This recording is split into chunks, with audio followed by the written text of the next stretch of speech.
नमस्ते, मैं हूँ डॉक्टर रेहा रखोलिया। आपको प्रेगनेंसी में होने वाली खुजली के बारे में कुछ बताऊंगी। प्रेगनेंसी में दो टाइप की खुजलियाँ होती हैं, एक होती है विद रैश, एक होती है विदाउट रैश। थोड़ी थोड़ी बहुत खुजली लाइक माइल्ड खुजली जो है प्रेगनेंसी में वो नॉर्मल है।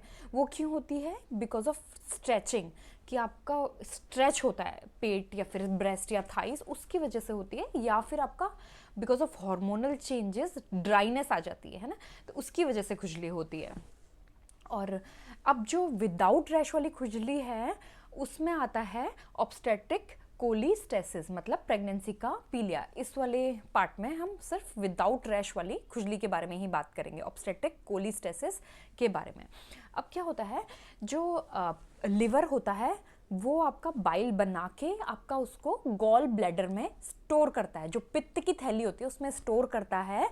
और वो आपका इंटेस्टीन लाइक आंतों में जाके वो फैट का अब्जॉर्प्शन करता है। जो बाइल होता है जो लिवर से निकला है, स्टोर हुआ गॉल ब्लैडर में, अब्जॉर्प्शन किया उसने आंतों में फैट का अब्जॉर्प्शन, ठीक है।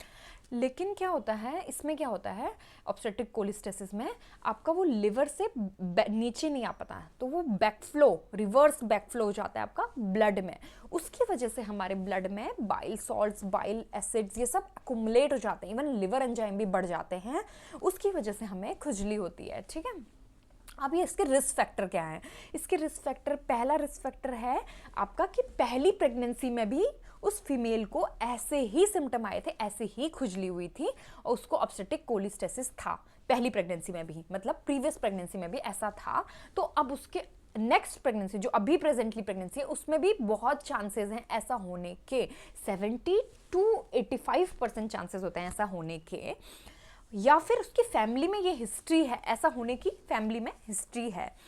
या फिर मल्टीपल प्रेगनेंसी, सेकंड क्या है, मल्टीपल प्रेगनेंसी, मतलब कि या तो आपके ट्विन है या आपके ट्रिपलेट्स हैं, मतलब 2 बच्चे एक साथ या 3 बच्चे एक साथ, तो भी ज़्यादा चांसेस हैं आपका ऑब्स्टेट्रिक कोलिस्टेसिस होने के, यही प्रेगनेंसी में खुजली वाली डिजीज होने के।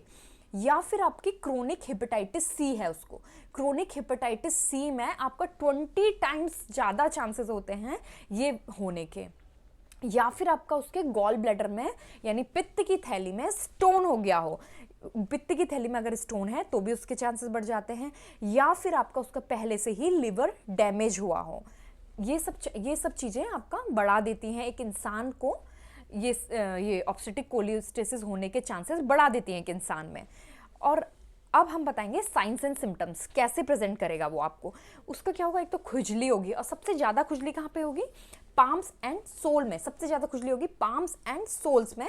वैसे तो पूरी बॉडी में खुजली हो सकती है, बट सबसे ज़्यादा आपको पाम्स एंड सोल्स में मिलेगी।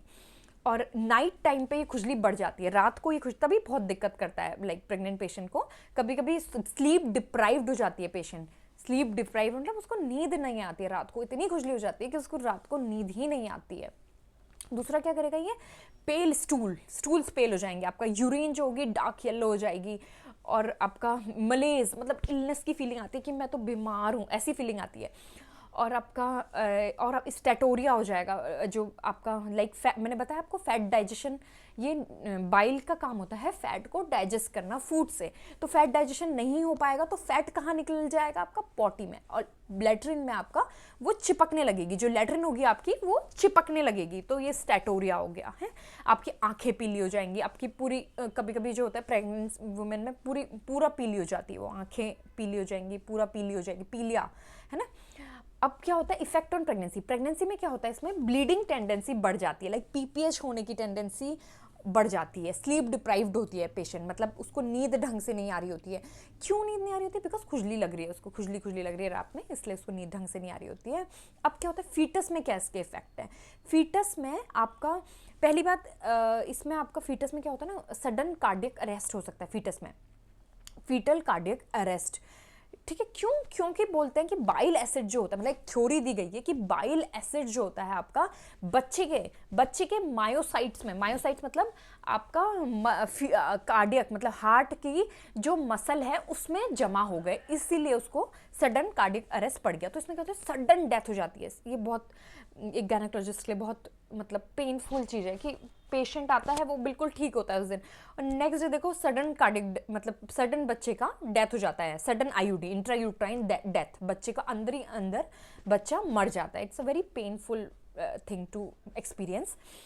फिर आपका इसमें क्या होता है, प्रीटर्म बर्थ, मतलब बच्चा जो होता है समय से पहले पैदा हो जाता है। अब ये जो प्रीटर्म बर्थ है या तो ये हमारे द्वारा इंड्यूस्ड हो, क्योंकि हम डरे होते हैं कि सडन आईयूडी ना हो जाए, एमएसएल ना हो जाए, ये सबसे डरे होते हैं, इसलिए हम कभी कभी नहीं, मोस्ट ऑफ द टाइम उसको 37 वीक में तो इंड्यूस कर ही देते हैं, कभी कभी उससे जल्दी भी इंड्यूस कर देते हैं। अगर हमें लगा कि बाइल एसिड बहुत बढ़ गया है या फिर एसजीपीटी एसजीओटी बहुत बढ़ गया है, जो लिवर एंजाइम है, तो हम उसको खुद iatrogenic इंड्यूस बोलते हैं, इसको डॉक्टर के द्वारा इंड्यूस कर दिया समय से पहले डिलीवरी, है ना। या फिर आपका स्पॉन्टेनियसली भी प्रीटर्म होने के चांसेस ज़्यादा हैं ये वाली प्रेगनेंसी में, ठीक है। और फीटल डिस्ट्रेस हो जाता है कभी कभी, मतलब बच्चा पेट में ही बच्चे को दिक्कत होने लगती है, डिस्ट्रेस होने लगता है, बच्चे की धड़कन खराब होने लगती है।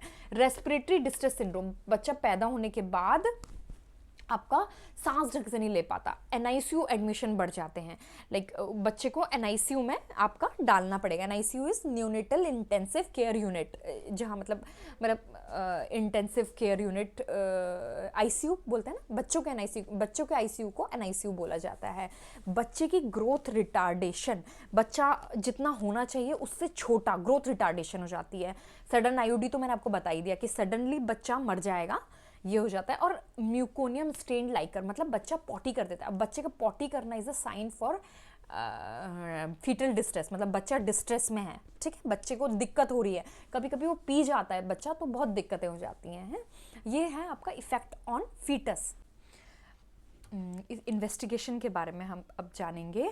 इसमें क्या होता है, टोटल बिलीरुबिन जो होता है वो बढ़ जाता है, बट वो 5 मिलीग्राम पर डेसीलीटर से कम रहता है। अगर ये 5 मिलीग्राम पर डेसीलीटर से बढ़ा हुआ है तो हम कोई दूसरा कॉज सोचेंगे कि कोई दूसरा कॉज है इस चीज़ का, इस खुजली का।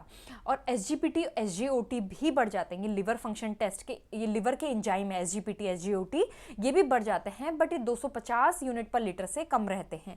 आपका बाइल एसिड बढ़ जाता है, जो कि आपका 10 माइक्रोमोल पर लीटर से ज़्यादा बढ़ जाता है, और अगर ये 40 माइक्रोमोल पर लीटर से ज़्यादा बढ़ा हुआ है तो पेरिनेटल मोर्टेलिटी, मतलब बच्चे के मरने की ज़्यादा संभावना हो जाती है। अगर आपको खुजली है लेकिन आपके ये एंजाइम वगैरह ये सब ठीक हैं, तो आपको इनको 1-2 हफ्ते में दोबारा रिपीट करवाना है, क्योंकि क्या होता है, सबसे पहले आपका इसमें खुजली ही होती है, उसके बाद लिवर के एंजाइम गड़बड़ आते हैं। पहला जो होता है वो खुजली होती है इसमें, ठीक है। अब मॉनिटरिंग कैसे करेंगे हम, मॉनिटरिंग कैसे करेंगे हम, एलएफटी एक तो वीकली कराएंगे। अगर हमें डायग्नोज हो गया कि ये ऑब्स्टेटिक कोलिस्टेसिस है तो हम एलएफटी मतलब लिवर फंक्शन टेस्ट हम वीकली करवाएंगे। अल्ट्रासाउंड भी हम मोर फ्रिक्वेंटली कराएंगे। हम उसकी स्ट्रिक्ट डीएफएमसी मतलब डेली फीटल मूवमेंट काउंट, बच्चे के फीटस के मूवमेंट के काउंट से कहेंगे अपने बच्चे के घूमने का ध्यान रखना। बीपी उसका डेली स्ट्रिक्टली मॉनिटर करवाएंगे। सीटीजी हम उसकी वीकली करवाएंगे, और हम उसके डॉपलर भी करवाएंगे। अब क्या होता है ट्रीटमेंट, हमें ऑब्स्टेटिक कोलिस्टेसिस में ज़्यादातर हम इंड्यूस कर देते हैं 37 वीक में, iatrogenic इंड्यूशन, डॉक्टर जो होता है वो इंड्यूस कर देता है, iatrogenic इंडक्शन बोलते हैं इसको, ठीक है, 37 वीक में। अब हम ट्रीटमेंट में क्या क्या देते हैं, हम ट्रीटमेंट में देते हैं या तो हम आपका जो खुजली के लिए है उसमें टॉपिकल इमोलिएंट दे दें, जैसे कैलेमाइन लोशन हो गया आपका जैसे आपका एक्वस क्रीम विद मेंथॉल हो गया, आपका एलोवेरा हो गया, आपका खीरा हो गया, आइज्ड खीरे को हम आपका फ्रिज में रख दें, वो ठंडा हो जाए, फिर आप जहाँ पे खुजली है वहाँ लगा दें। हम इसमें एंटी हिस्टामिनिक भी देते हैं, एंटी हिस्टामिनिक फेक्सोफेनिडीन वगैरह भी हम इसमें देते हैं। मेन दवा जो होती है इसकी यूरसोडिऑक्सीकोलिक एसिड होती है।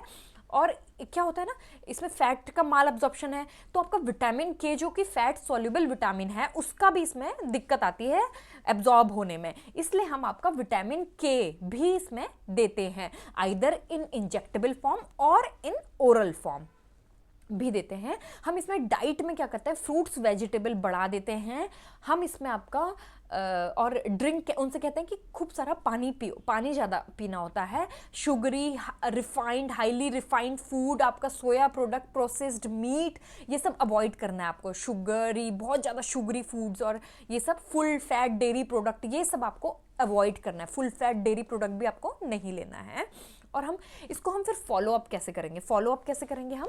आपका पहले बात तो ये है कि 6 to 12 वीक में आपके LFT भी नॉर्मल आ जाने चाहिए और आपका खुजली भी बंद हो जानी चाहिए। डिलीवरी के 6 to 12 वीक बाद आपका LFT मतलब लिवर फंक्शन टेस्ट भी नॉर्मल आ जाने चाहिए और आपका खुजली भी बंद हो जानी चाहिए। ये जैसा कि मैंने आपको बताया, इसमें हाई रिकरेंस रेट है, तो अगली प्रेगनेंसी में भी बहुत चांसेस हैं कि आपको ये दिक्कत हो।